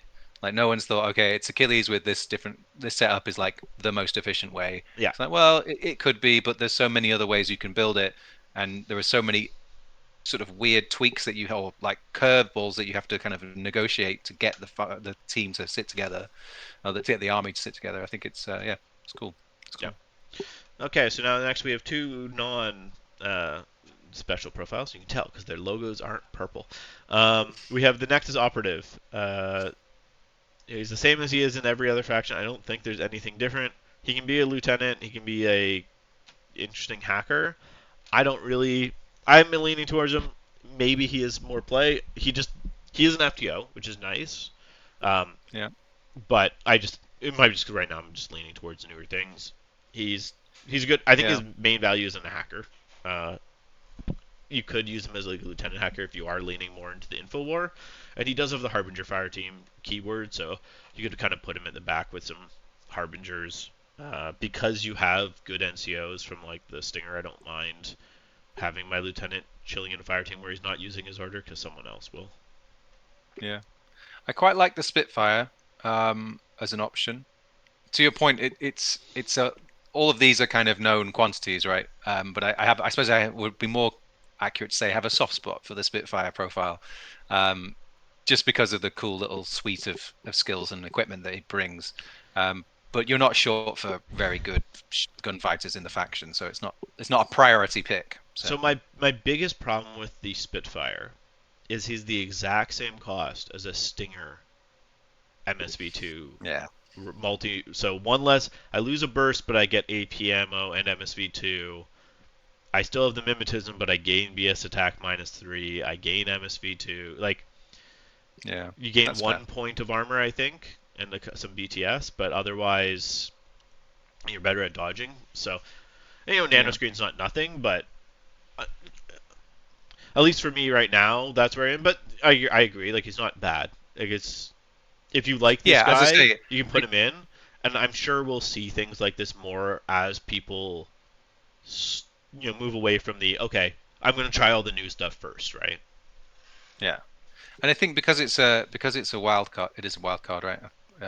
I Yeah, think it could just turn up in anywhere. The engineers fairly reasonably priced, the specialist operative fairly reasonably priced. Um, with the NCO, it's just bringing a little bit more, and number two is also not nothing. yeah. Just a nice utility pick, but yeah, it's not new, so it's not that exciting or interesting to think about. Yeah, yeah. And he's one of, I think, four lieutenants in the faction, 4 or 5 lieutenants. So Yeah, it's sort of your mid-range cost lieutenant, which again is it's not a bad pick because it's got the hacking device, even carbonite plus one burst. You've got loads of pitches, so it's not a terrible use and of an your EM mine, lieutenant in case order. you didn't have enough And an mines. EM mine. Yeah, yeah, yeah, exactly. And it's NCO, so he can use his own order to do something, Yeah, which is also not terrible. yeah. And So BTS, oh yeah, he has NCO with the loot. That is always fun. And yeah, BTS 6 just makes the hackers some more yeah, survivable, right? We have yeah, yeah. Kodali, who I still am horrified of Kodali just because of past editions, primarily. She's 6'2". She's CC 19, which is and martial arts 3, which is just like a she can pick on Why 19? What I just oh yeah, sorry, carry on. she can. I think it's because they wanted to be like, hey, you really don't want to fight other CC guys because you won't get to the 20. Once you get hit by martial arts, you're going back down to 19.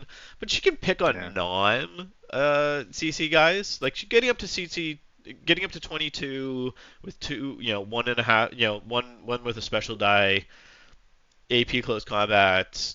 It is weirdly just an AP close combat, so it's damage. It was eight's default, so it's not hurting hard. But she's yeah, Proteon, so she can eat people.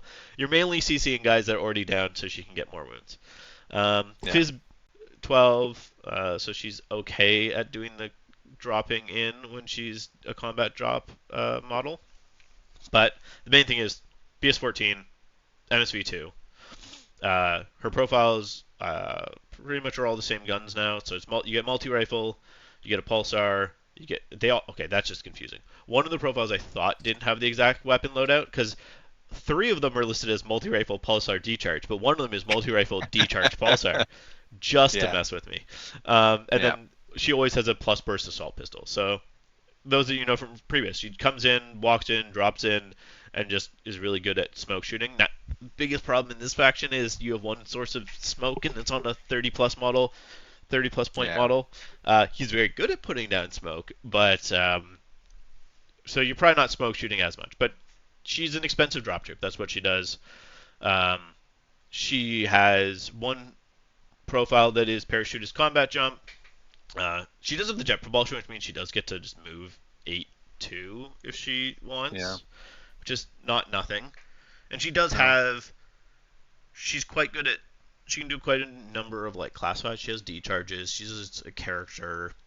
She has a visor, so she's pretty good at that. But she is ranging from 30 to 37 points. Um, that's the thing. outside, It's a big investment. yeah. I love pretty much all the models, even the really old ones have a lot of charm in their own way. Okay, she also has like Um, 8 models. yeah, yeah, yeah. Like there's a ton of models, which makes you feel like she should be better than she is. And that's not to say she's bad. I think there's lots of good qualities. Fast, okay in CC, very good, particularly FT options with mimetism, like a really good gunfighter with that nice up down MSV mimetism and BS14. Like that's pretty close to top tier shooting, but with a multi rifle, but with assault pistols. It's kind of like the assault pistol is cool. It's kind of cool. Like there's a lot of coolness in there, Yeah. but not quite the functionality that you want. Yeah, and I, Um, I was kind of getting through it. She has three non-jump profiles. Two are different FTO profiles. One isn't. The non-FTO is a forward deployment 8 with mimetism. Then the two FTO profiles both have mimetism. One of them has number 2. That's the one that can join the Achilles fire team. And then the other one that can join the control and heavies fire team has strategic deployment, which is cool. And also the harbinger. She can actually join a number of fire. She can join harbinger, heavies, and control. And strategic deployment, getting them up an extra 4 is not bad. But I yeah, think you're right. Like she's a gunfighter that doesn't have a particularly fancy gun. She has a million models because she was the Joan of Combined Army. Uh, when I went to like pull out when I was getting this my the next wave ready to paint up and promo copy, um, with some videos coming out in a bit whenever I can get through them.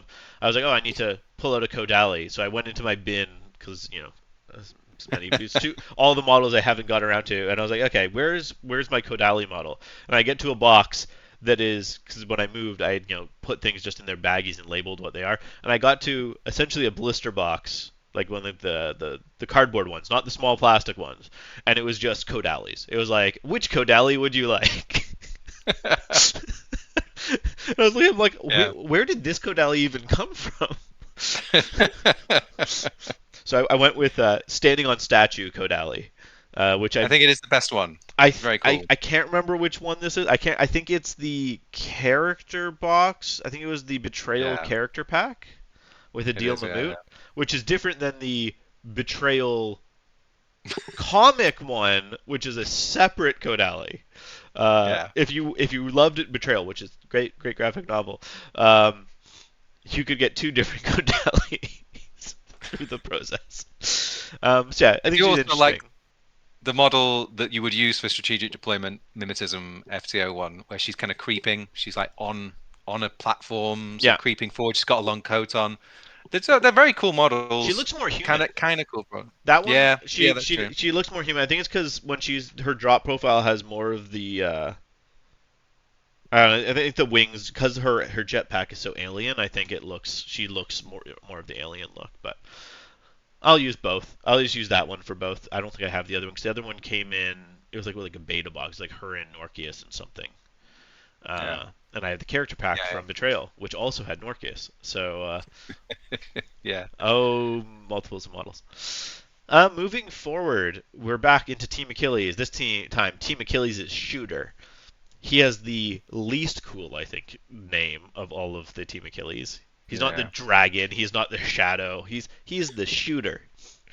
The Uh, shoes, mm, so this is Tucer. yeah, Uh, I have a soft spot Tucer as a Shock Army player. For the longest time, I mm, wanted Tucer to be good. He always just wasn't quite good. And now he's in a form that I would have take him in a Shock Army, but he's not there anymore. yeah, So he is BS14. He is Arm 2, BTS 3, Whip 13, Fizz 11, 4/4 move.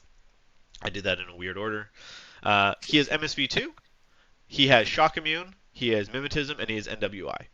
He is a gun. He's yeah, MSV2 Mimetism, but he has that nice NWI Shock Immune, so he's essentially 2 wounds, high BS of 14. And then you have three options. You have his Fire Team option, which is the version that can join Harbingers or Team Achilles. There he has a Feuerbach and a Zapper, as well as a Heavy Pistol. He'll run you 35 points, 1.5 SWC, which is for the danger he can put out, I think is fair. And then he has two yeah, non-FTO profiles. One is 34 points, 1.5 SCVC, and he changes the Feuerbach for a Plasma Sniper, so a Plasma Sniper and a Zapper. And if you spend 3 points more, you can have that same Plasma Sniper profile, but with Neurocynetics. So his job is to sit somewhere and be an ARO until he dies. Because he will stay yeah. there. He has courage. He will just stay there shooting Plasma Sniper rounds until he dies. I weirdly, I liked him more when he was in Shock Army. He wasn't as good, but I don't know. I felt like this profile is an evolution of that Shock Army profile, but it doesn't excite me like a lot of the other profiles do. It doesn't make me think, how am I going to use this guy? I feel like I stick him in a fire team or have him with neurosynetics. I don't know why I would use the other one, Agreed. and that and you just wait for him to die. And he is extremely dangerous, but he is also 1 wound, 1 Vita, arm 2, no wound in cap. Like an HMG will just put him straight down. I don't feel like I want to use him actively, but he really is one of the few pieces in the whole faction that also has that real ARO threat, but he's not very tough. So I'm a little bit like torn on that. And I think, the amount of albedo that's around nowadays and white noise and different things like that will make very short work of him. And maybe that's also maybe speaks to my lesser skill as a player, but that's my concern with Tuso. He's a lot of points for something I want to have a plus burst and shoot things, to actually go actively hunting stuff. Yeah, in some ways he's the most boring. He's the most straightforward, I think, of the profiles we looked at, right? Like everyone else has been Yeah. like, oh, this skill and this skill with like this weird combination and like this secondary thing. He is, I am gun. I am good at Yeah. gun. I will shoot you. His name is boring, but is Yeah. accurate. He is the shooter. What's his job? It He is is a shooter. purely descriptive. He Purely descriptive. he is an He shoots arrow. his gun. I think I like him most in the FTO because he can. That's the version where he can do both, right? You can use him as an arrow because in a fire team you get that special die, and Yeah. a Feuerbach hit, even if you give up one of the dice, that's fine. Um, but you can also use him actively, right? Like pick off those those mimetism guys. He can put even non-mimetism guys? He's one of your best ones at long range. Like a lot of the guns we've been looking at have been like that 24 range, right? Like we haven't Yeah. seeing that many HMGs, that many long range things. He can put off those heads. He'll just blow them off with the Feuerbach. Yeah. Whereas the plasma sniper normal, well, you want this guy to be able to ARO for those points, but one shot, I'm not trusting him not to just die, right? One dice on Yeah. 14s, even if you have a good chance of being 14s, they might be worse. It's not good odds. And No. neurosynetics, well, now he's only ARO. Yeah. Now, would I Yeah. have preferred if the FDO profile also had a plasma sniper? Maybe, because plasma snipers are cool. Yes. Did I find my old Tucer that hadn't been painted for Shock Army and immediately prime him up? Yes, he's right here. And he has a Of Feuerbach. course. For the longest time, he was Yeah. only the only model in the game that actually had a Feuerbach. So Yeah. until we Such get a cool model as well. he does. He was sweet coat. Yeah. I'm a Yeah. good high color, like nice clean coat. Always nice. So he's Nice. interesting. I think we'll see Do you him know, pop up, but he's very it's not plain. entirely fair. It's not entirely fair, but I still look at him and go, I'd still rather have Atalanta. I know they're not in the same faction anymore, but you know what I mean. It's sort of like he's gone to combined army. He's got all the buffs. Well, not really. He's just the same guy. Everyone else gets these like buffed up and gets to be interesting, and he's gone. I'm still not quite as good Atalanta. Um, That's why he Maybe that's left. just me. That's why people kept Yeah, saying that's that. why he left. He's The just thing like is, this bitter guy. he like moving from N4 to N5. He did gain. No, he was always he gained shock immunity. That He was a did, big yeah, thing. yeah. He was already NWI, but he gained shock immunity. He gained MSV2 because for the longest time he just had MSV1. Yeah, that's fair. Um, Other than that, Did he yeah, have mimetism before as well? That's about, yeah, probably did, didn't he? I think he was MSV1 Yeah, mimetism. Because I know in Shock Army, yeah, my thing with him was like, why am I spending all these extra points on a guy that's going to be one burst in a row when I can have a Bogmarie sniper? Sure, it's a few BS less, but it was in old fire teams and all that, right? That was his big yeah, problem yeah, back then. But yeah, I get it. I think he's plain. I'm sure we'll see him. He's not bad. yeah. He's just not super exciting like other things. And getting into And cool things. Oh no, go. Sorry. well, just one more point about Toysa. I think Toysa, Tusa, whatever he's called. I think this reminds me of a conversation I had with Blessed Be earlier this week or last week about having profiles which are just understandable. Like you've got Drakios. Like we just had a conversation about how complicated his profile is and how you would actually use him and what he can actually do. Yeah. It's actually useful, especially in a new, interesting faction which loads of people want to buy.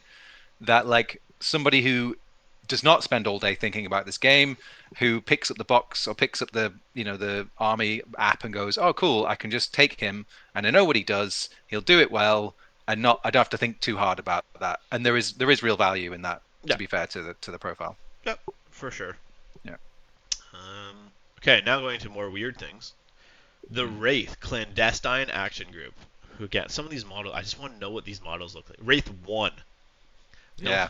I'm very, very interested to see what the Wraith ends up being. So, in some ways, he reminds me a bit of just a different version of the Stinger to me to some extent.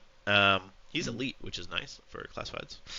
He is BS12, or they're BS12, Fizz 11, Whip 13, Arm 2, BTS 3, 1 Vita. They have a biometric visor, so they're not getting snuck up on by hollow projectors and impersonations. It's still a not very good piece of equipment, but hey, Yeah. he's MSV1, so it's some seeing through mimetism, nice.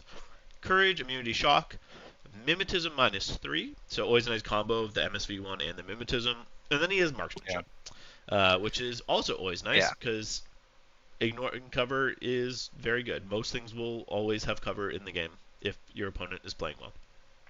Yeah. So what we're seeing is decent gunfighter, only BS12, but the marksmanship and MSV1 can help make it so that you're more likely to be actually hitting on 12s or Yeah. I mean, 15s. versus the vast majority of things in the game, he's hitting on 15s, isn't he? Anything with mimetism -3, anything without, that covers almost everything in the game. Yeah. He can shoot on 15s, which Yep. is pretty amazing. He doesn't like albedo, but you don't get double punished. Luckily, No. it's not like, oh, you have MSV1 -3. Oh, you have marksmanship, another -3. I um, kind of would love to see that, but it would be horrible. and then let's look at his profile. So we'll start with the FTO profile. And just a quick reminder, the Wraith can join the Harbinger fire team, and they count as a Harbinger. So the fire team option is a multi-marksman with forward deployment 4, which is nice because it gets you into that marksman range band faster, with a boarding pistol, and that's just 25 points, 0.5 SWC. So, a decent multi-marksman just to throw into a Harbinger fire team. Now, is it worth the extra 8 points over just bringing the BS Tech -3 AP Marksman Harbinger? Maybe. You'll see. The points in this faction are pretty tight, so maybe not. So Yeah. then you have two non-FTO profiles, both of which have hidden deployment. No camo state, so it's just one of those I'm hidden until I appear things. We Yeah. have a multi-marksman for 0.5 SWC and 27 points that has 4 deployment, 4 surprise attack, and hidden deployment. So, this guy is your active turn, I think, hidden deployment Wraith. Jump, your opponent's moved up a bit, and then suddenly this guy pops out of nowhere, blasts them, maybe, hopefully giving them a neg 6 from the mimetism and the surprise attack. Um, just a good surprise blasting of something. Or you can have the surprise attack -3, no for deployment, but this time with a multi sniper. Um, so they're Yeah. they're interesting if you want hidden. I think realistically, if you're gonna bring this guy, it's more likely for one of the hidden deployment profiles, either to get that surprise multi sniper off on something. It is only one shot, which always makes me nervous. I've missed enough with knocked for missiles to Yeah. that the one shot makes me nervous. But even just like It, your it is opponent, going to be on 15 though most of the time. it So is. for a one die, it's up there as a one die shot. It is I Yeah, don't like one die either, but if you want one, then it's yeah. one of the best ones. So it's interesting. I don't know. Do you have other thoughts? I'm not. I think it's cool. I think I liked marksman profiles more because I think you get more use Yeah. out of it. I think you know, this isn't I a even I even missile. quite like the FTO one just because of the forward deployment, Yeah, meaning you can be a little bit more flexible with where you put your fire team and where that guy ends up being. Every now and again you'll find yourself on a table where it's like I'm either all the way at the back or I'm like exposed on a roof somewhere, and then there's a nice bit of terrain just a little bit further forward that would actually be quite useful. yeah, And in that sense, you can exploit that. I mean, it's a little obviously table dependent, but that's something I encounter every now and again. What this does is it makes me think more about similar units in other factions that I play. This is not the same as a Dasu, but I feel like if you were designing a Dasu now, it would look more like this than what it looks like, which is nearly 40 points of like this grab bag of skills. hmm This is for all the thing. I agree with you. It's not going straight in any list I make, but it is quite tight in terms of what it's offering you and what you get. Like, you're not paying for scale upon scale upon scale of stuff that this hidden deployment guy is going to do. It's like, no, you take him, he shoots stuff. He's a bit actually like Chooser in that respect, yeah, but slightly more interesting. yeah. He's a bunch of skills, but they're all focused around the same thing, which is Hmm. just trying to be gunfighting. Yeah. Well, this episode's running quite long, so we decided instead of making a super long 3 hour plus episode, we're going to break here and we'll be back next week with the remaining profiles, the heavy infantry, the remotes, and the warbands, as well as a look at a few army lists that we made while preparing this. So I hope that you have enjoyed this episode and are enjoying our foray into expanding into video. And with that, this has been the Whip 12 podcast. We'll see you next week for the conclusion of the next wave.